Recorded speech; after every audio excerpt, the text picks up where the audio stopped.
Guys. तो फिर से तुम आ गए पढ़ने के लिए। तो चलो आज तुमको पढ़ाता हूँ एक्सटेंडिंग योर नेटवर्क रूम। तो ये प्रीमियम रूम है और ये ट्राई हैकमी के प्री सिक्योरिटी पाथ का नेटवर्क सेक्शन का लास्ट रूम है। ठीक है, और इसके अंदर अगर हम देखें तो हमारे पास 6 टास्क है। तो आज हम क्या क्या पढ़ेंगे? Introduction two port forwarding, firewalls, फिर एक फायरवॉल पे प्रैक्टिकल करेंगे, फिर हम वीपीएन के बारे में जानेंगे, फिर हम लैन को देखेंगे और फिर एक नेटवर्क सिमुलेटर करेंगे। ओके, तो है ये बहुत ही इजी, कोई टेंशन लेने वाली बात नहीं है। देखते हैं, इसे जल्दी ही निपटाते हैं। तो स्टार्ट करते हैं टास्क 1 से, और ये है इंट्रोडक्शन टू पोर्ट फॉरवर्डिंग।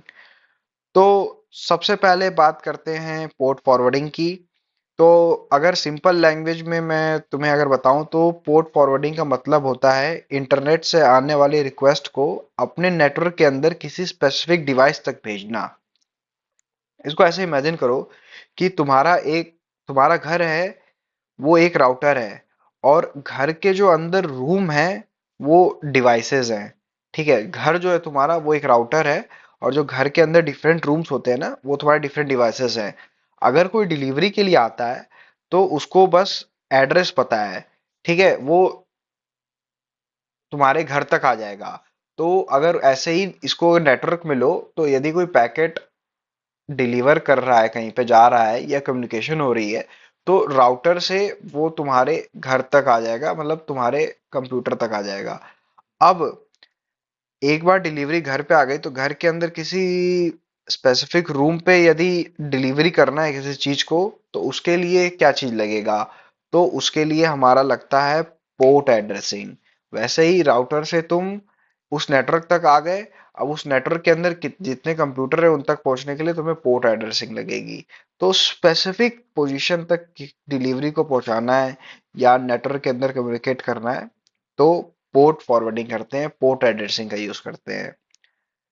ठीक है, तो जैसे कि अगर एक एग्जांपल मैं तुम्हें बताऊं, तो अगर तुमने अपने पीसी पे कोई वेबसाइट होस्ट की हो, तो और पोर्ट 80 ओपन किया हो, तो कोई भी इंटरनेट से तुम्हारा आईपी रिक्वेस्ट भेजेगा और वो डायरेक्ट तुम्हारे सिस्टम तक रीच करेगी।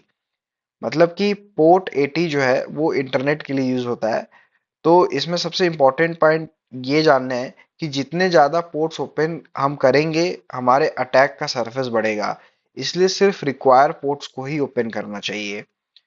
तो इसके अंदर जैसे कि पोर्ट 80 है, पोर्ट 80 मीन्स कि इंटरनेट पे किसी वेबसाइट को होस्ट करना। तो अगर बेसिकली हम किसी भी इंटरनेट पे वेबसाइट को एक्सेस करते हैं, तो हम पोर्ट 80 को ही एक्सेस करते हैं। तो सेम यही चीज है, यही सारी चीज यहाँ पे एक्सप्लेन की गई है। तो आप देख सकते हो। और ये देखो, जैसे कि इसमें एक ग्रे, ये एक नेटवर्क 1 है और ये ब्लू नेटवर्क 2 है। तो ग्रे नेटवर्क के अंदर आप देखो एक पीसी, एक सर्वर, एक और पीसी है। ये इस नेटवर्क का आईपी एड्रेस है और ये पोर्ट नंबर इंटरनेट का जो कि राउटर से जा रहा है। और ये बीच में तुम्हारा इंटरनेट है, ये दूसरे एरिया के नेटवर्क को भी जोड़ रहा है जिसके अंदर एक कंप्यूटर है और एक राउटर है। तो ये देखो, ये दोनों का अपना अपना आईपी एड्रेस है, और फिर ये गेटवे एड्रेस है, और फिर इंटरनेट तो किससे जुड़ा हुआ है? पोर्ट 80 से। तो लास्ट वीडियो में हमने बहुत ही कॉमन पोर्ट्स के बारे में पढ़े थे, जैसे एचटीटीपी का पोर्ट 80 होता है, और टीसीपी आईपी और एचटीटीपीएस का 443 होता है। तो ये उसी चीज पे था। तो हमारा सबसे पहला क्वेश्चन है कि what is the name of the device that is used to configure port forwarding. तो उस डिवाइस का नेम क्या है जो कि कॉन्फ़िगर होता है पोर्ट फॉरवर्डिंग के लिए? तो देखो राउटर, ये देख रहे हो यहाँ पे, ये देखो राउटर यहाँ पे, ये देखो राउटर यहाँ पे। तो राउटर डिवाइस को ही कॉन्फ़िगर किया जाता है पोर्ट फॉरवर्डिंग के लिए। देखो यहाँ पे जैसे पोर्ट 80 है के लिए फॉरवर्डिंग के लिए कॉन्फ़िगर है। तो router is a device. Check करते हैं, देखते हैं सही आंसर है कि नहीं। और एकदम वेरी गुड, एकदम सही आंसर है।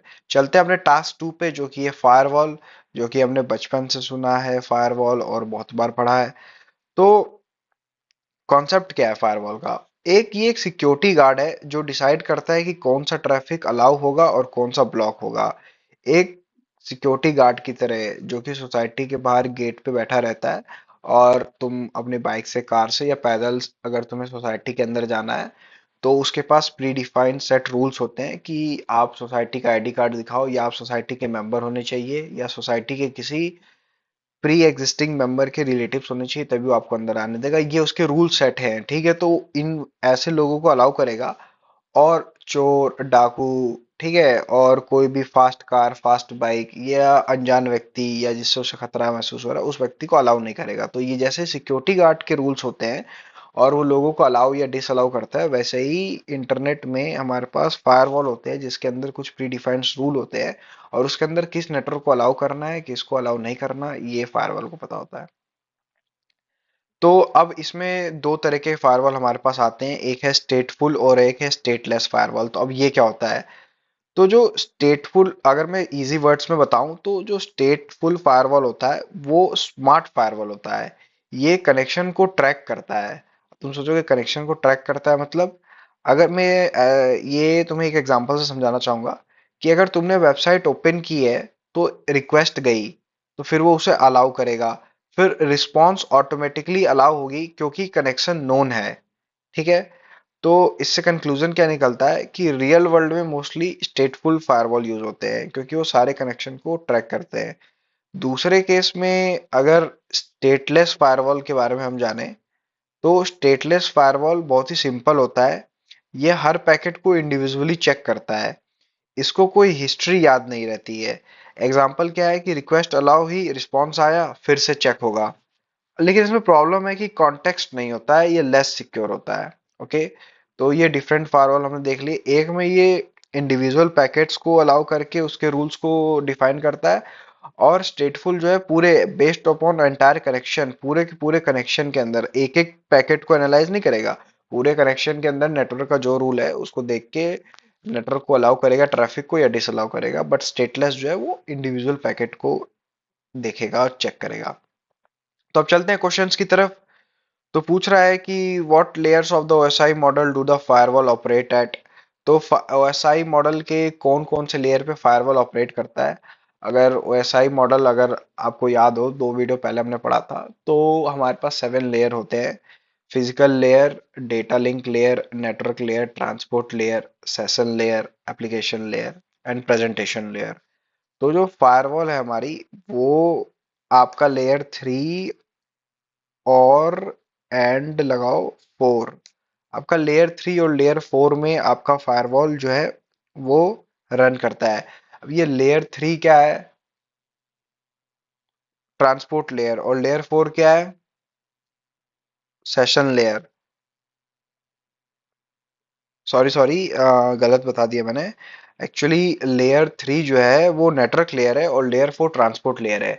तो नेटवर्क लेयर और ट्रांसपोर्ट लेयर का ही काम होता है कम्युनिकेशन को स्टेब्लिश करना और पैकेट्स को और फ्रेम्स को एक जगह से दूसरे जगह भेजना वगैरह, सेगमेंट्स को। तो जहां पे कम्युनिकेशन हो रही है वहीं पे फायरवॉल तो लग सकता है ना। तो सिंपल सी एनालॉजी है कि लेयर 3 और लेयर 4 में ही हमारा फायरवॉल होगा। तो हम चेक करते हैं कि सही है कि नहीं है। तो एकदम सही है। अब पूछ रहा है कि कौन सा फायरवॉल इंस्पेक्ट एंटायर कनेक्शन। तो मैंने अभी बताया तुमको कि एंटायर कनेक्शन को इंस्पेक्ट करने के लिए स्टेटफुल स्टेटफुल फायरवॉल है। ओके, देखते हैं सही है कि नहीं। बहुत सही है। और what category of firewall inspect individual packets. तो देखो इंडिविजुअल पैकेट्स को इंस्पेक्ट करता है स्टेटलेस फायरवॉल। ओके, चलो इसे भी टाइप कर लेते हैं। आज हम टाइप कर रहे हैं पहली बार, कॉपी पेस्ट नहीं कर रहे हैं। हमें बदलाव आ रहा है, अच्छी बात है, अच्छा बदलाव है। चलो फिर ये टास्क भी हो गया कंप्लीट। अब चलते हैं अपने टास्क 3 की तरफ, जो कि है एक प्रैक्टिकल जो कि फायरवॉल पे बेस्ड है। तो देखते हैं। व्यू साइट बटन पे क्लिक करके हमारे पास राइट साइड में एक रूम खुल जाएगा। अब इसमें देखो क्या लिखा है, कि लिखा है कि द वेबसाइट इज, इसका आईपी एड्रेस पे ये वेबसाइट होस्टेड है जो कि अंडर अटैक है। Quickly add some firewall rules to stop the server from crashing. हमें कुछ फायरवॉल रूल्स को ऐड करना पड़ेगा सर्वर को क्रैश करने से बचाने से। तो अगर तुमको साइबर सिक्योरिटी में जॉब मिलती है, system information event manager, SIM या लॉग एनालिसिस या इन सब की, तो उसके अंदर आपके ऐसे ही काम रहेंगे। तो आज उसका एक सिमुलेशन है जो कि आप देख लो कैसे काम कर रहे हो। तो इस केस में पहले आप देखो कि दोनों कंप्यूटर से पैकेट्स जा रहे हैं और राउटर से होते हुए एक तीसरे फाइनल कंप्यूटर तक पहुंच रहे हैं।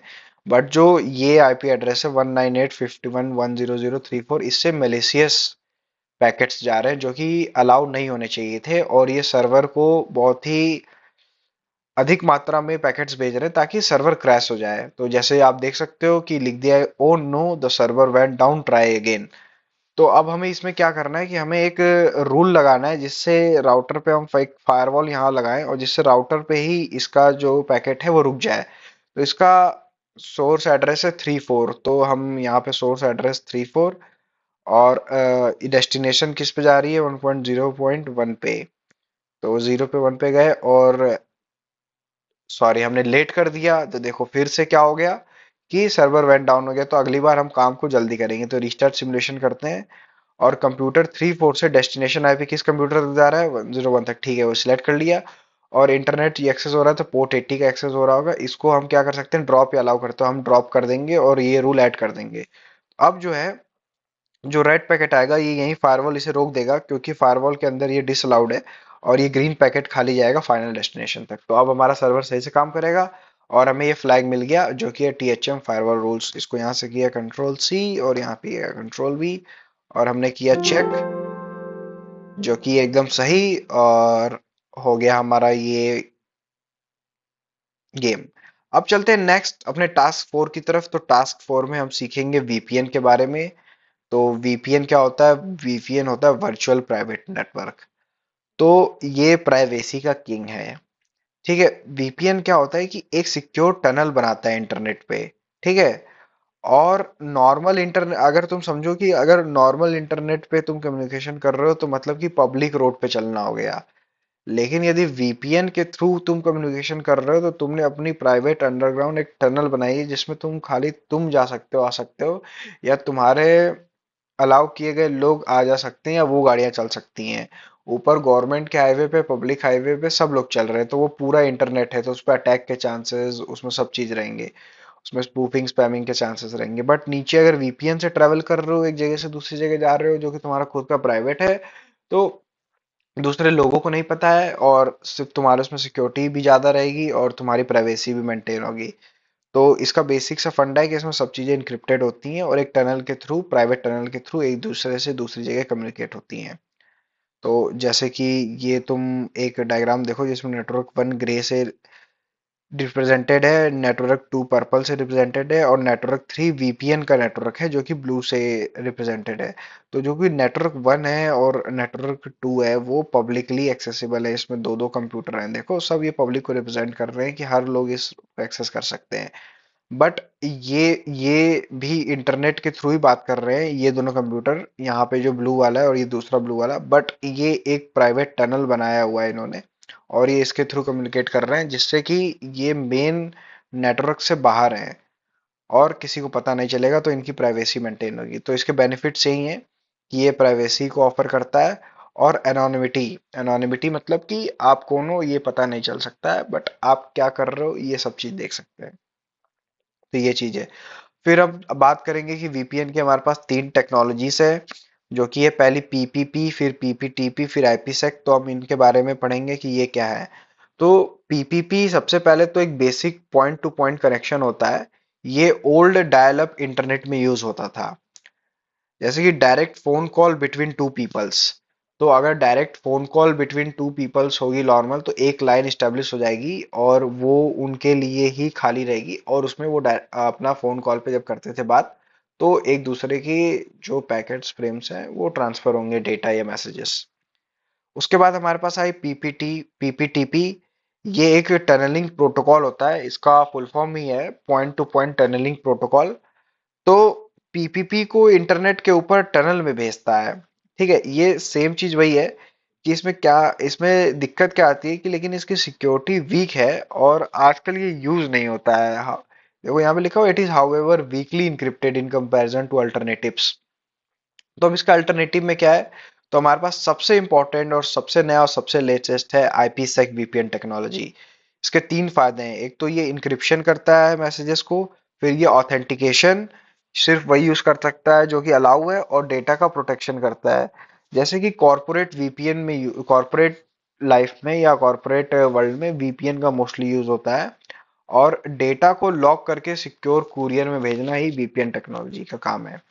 तो सबसे पहला हमारे पास क्वेश्चन है कि what VPN technology only encrypts and provides the authentication of data. कौन सी VPN टेक्नोलॉजी है जो कि खाली इनक्रिप्ट करती है और प्रोवाइड करती है ऑथेंटिकेशन ऑफ डेटा को? तो देखो जो पीपीपी है, ये यहाँ पे लिखा हुआ है, this technology to allow for authentication and provide encryption of data. तो पीपीपी वो टेक्नोलॉजी है जो कि डेटा को इंक्रिप्ट करती है और फिर प्रोवाइड करती है उसका ऑथेंटिकेशन के लिए। फिर पूछ रहा है कि what VPN technology used in IP frameworks, internet protocol के फ्रेमवर्क्स में आईपी से वीपीएन टेक्नोलॉजी यूज होती है। तो कर लेते हैं दोनों को चेक पारा पारी। ये हो गया चेक, और ये हमारा दूसरा भी चेक, और दोनों एकदम सही है। चलते हैं अपने टास्क 5 पे, जो कि है लैन नेटवर्किंग डिवाइसेस। तो अब बेसिक से समझते हैं। सबसे पहले तो हमारे पास है राउटर, ठीक है। तो इंटरनेट से कनेक्ट करने का काम जो डिवाइस करती है वो डिवाइस है राउटर। ट्रैफिक को राउट करने का काम जो करता है वो डिवाइस है राउटर। बेस्ट पाथ चूज करने का जो काम करता है वो डिवाइस है राउटर। ठीक है, जैसे आपके घर का भी वाईफाई राउटर होता है, वो क्या करता है, आपके मोबाइल को इंटरनेट से कनेक्ट कर देता है। उससे आप पहले तो उससे कनेक्ट होते हो, उससे आपको डेटा मिलता है, वाईफाई का एक्सेस मिलता है, फिर उससे आप पूरी दुनिया से कनेक्ट हो जाते हो। सेम वही काम होता है राउटर का। अब दूसरी चीज है स्विच। तो अब स्विच क्या है, ये डिफरेंट डिवाइसेस को कनेक्ट करता है। राउटर तो डिवाइस को इंटरनेट से कनेक्ट करता था, बट जो स्विच है ये डिफरेंट डिफरेंट डिवाइसेस को एक दूसरे से कनेक्ट करता है। जैसे देख रहे हो यहाँ पे एक दो तीन तीन छह तीन नौ कंप्यूटर्स हैं, और स्विच ने सबको आपस में कनेक्ट कर लिया है। तो ये तुम्हारा लेयर 2 डिवाइस है जो कि डेटा लिंक लेयर पे काम करता है, और राउटर तुम्हारा लेयर 3 डिवाइस है जो कि नेटवर्क लेयर पे काम करता है। राउटर तुम्हारा आईपी एड्रेसिंग का यूज करता है, और स्विच तुम्हारा मैक एड्रेसिंग का यूज करता है। अब इसके बाद हम देखें कि वर्चुअल लैन। ये देखो यहाँ पे तुम देख पा रहे हो VLAN 1 और VLAN 2। तो एक technology called VLAN virtual local area network allow specific devices with a network to be virtually split up. तो प्रैक्टिकल वर्ल्ड में तो ये डिवाइसेस बटे हुए नहीं है, एक साथ ही हैं, और अपने प्लेस पोजीशन पे ये जाइने रहने चाहिए थे। बट हम क्या कर सकते हैं, इन्हें हम वर्चुअली डिवाइड कर सकते हैं। तो इसका कॉन्सेप्ट क्या होता है कि वीलैन एक फिजिकल नेटवर्क को लॉजिकली मल्टीपल नेटवर्क्स में डिवाइड कर देता है। जैसे कि मान लो एक स्कूल की बिल्डिंग है, और उसमें डिफरेंट क्लासेस हैं। सेम बिल्डिंग है बट अलग अलग ग्रुप्स हैं। आपका क्लास, आपका सेक्शन अलग है, दूसरे का क्लास, दूसरे का सेक्शन अलग है, बट बिल्डिंग सेम है। वैसे ही नेटवर्क सेम है, लेकिन वर्चुअली उसको डिवाइड किया गया है। देखो स्विच से इन सारे कंप्यूटर को एक आईपी एड्रेस दे दिया गया है, .1.1, और इन तीनों कंप्यूटर को एक दूसरा आईपी एड्रेस दे दिया गया है, .2.1। तो इससे क्या हो गया है कि है तो सब आपस में कनेक्टेड, बट वर्चुअली ये डिवाइडेड है। तो ये इसके कुछ फायदे। तो इसका हम इसको इसको हम क्यों यूज करते हैं वर्चुअल लोकल एरिया नेटवर्क को। एग्जाम्पल है कि कंपनी में हम काम कर रहे हैं, तो कंपनी में डिफरेंट डिफरेंट डिपार्टमेंट्स होते हैं, जैसे कि आईटी का डिपार्टमेंट हो गया, एचआर का डिपार्टमेंट हो गया, सेल्स का हो गया। ठीक है। तो हम नहीं चाहते कि एक डिपार्टमेंट दूसरे डिपार्टमेंट का कुछ भी चीज एक्सेस करे। तो हम एचआर डिपार्टमेंट को एक एचआर का अपना खुद का VLAN virtual local area network दे देंगे, उसके अंदर वो आपस में कम्युनिकेट करेंगे। फाइनेंस डिपार्टमेंट को एक उनका फाइनेंस का वीलैन, आईटी डिपार्टमेंट को एक आईटी का वीलैन। तो नेटवर्क को सेगमेंटेशन कर सकते हैं, और नेटवर्क को स्प्लिटिंग कर सकते हैं। मोर स्पेसिफिक सिक्योरिटी पॉलिसीज और प्रोटोकॉल्स और रूल्स को अप्लाई करने के लिए हम इन चीजों को करते हैं। तो अब जैसे कि हम आ गए अपने क्वेश्चन आंसर पार्ट पे, तो अब हम देखते हैं कि पहला क्वेश्चन क्या है। तो पहला क्वेश्चन पूछ रहा है कि what is the verb of the action that a router does. तो मैंने आपको बताया था कि राउटर राउटिंग करता है। राउटिंग यही होती है, पाथ को चूज करना, बेस्ट पाथ चूज करना, इजी पाथ चूज करना, कम कॉस्ट वाला पाथ चूज करना, जिसमें ट्रैफिक ना हो, कोलिजन ना हो, ऐसा पाथ चूज करना, सही पाथ चूज करना। तो उसी चीज को राउटिंग बोलते हैं। अब दूसरा क्वेश्चन था कि what are two different layer of switches separated by the comma. अच्छा देखो, स्विच जो होता है, मैंने आपको मोस्टली बताया कि स्विच जो है वो लेयर 2 पे काम करता है, बट कुछ कुछ स्मार्ट स्विच होते हैं वो लेयर 3 पे भी काम करते हैं। तो नॉर्मल जो लेयर 2 पे स्विच काम करता है वो तो मैक टेबल मेंटेन करता है, और वो डिवाइसेस को एक दूसरे से कनेक्ट करता है। बट कुछ कुछ स्विच ऐसे होते हैं लेयर 3 पे जो काम करते हैं, जो कि मैक टेबल के साथ साथ आईपी टेबल भी यूज करते हैं। वो थोड़े स्मार्ट होते हैं, और वो इन्हीं आपस में कनेक्टेड डिवाइसेस को मेन राउटर से भी कनेक्ट कर देते हैं, या जो कि आफ्टर ऑल फाइनली जाके इंटरनेट से कनेक्ट होता है। तो स्विच हमारा लेयर 2 में भी होता है और लेयर 3 में भी होता है। तो इसका आंसर एक लेयर 2, फिर आप टाइप कर दो लेयर 3। चेक करते हैं और एकदम सही आंसर है। तो हम आप आ गए हैं अपने आखिरी टास्क पे, जो कि एक नेटवर्क सिमुलेटर है। तो हम देखते हैं कि ये कैसा नेटवर्क सिमुलेटर है। व्यू साइड पे हमने क्लिक किया और राइट साइड में अगर आप देखो तो एक विंडो खुल गई है, जिसके अंदर हमारे पास कुछ कंप्यूटर्स हैं, कुछ स्विच हैं, दो एक राउटर है और तीन कंप्यूटर हैं। एक नेटवर्क को ये असाइन किया दिखा रहा है। और लीजेंड सेक्शन में हमारे पास बता रहा है कि अच्छा रेड पैकेट होगा तो टीसीपी का पैकेट होगा, ऐसे येलो सर्कल में होगा तो वो हैंडशेक हो रहा है, और पर्पल में यूडीपी का पैकेट है, ये एआरपी पैकेट है, फिर पिंग पैकेट है। और यहाँ से हम वो चीजें कर सकते हैं और यहाँ नेटवर्क लॉग में वो चीजें दिखाएंगी जो हम कर रहे होंगे। तो हमें एक्चुअली करना क्या है, हमें देखो यहाँ पे लिखा है कि try sending a TCP packet from computer 1 to computer 3 to reveal a flag.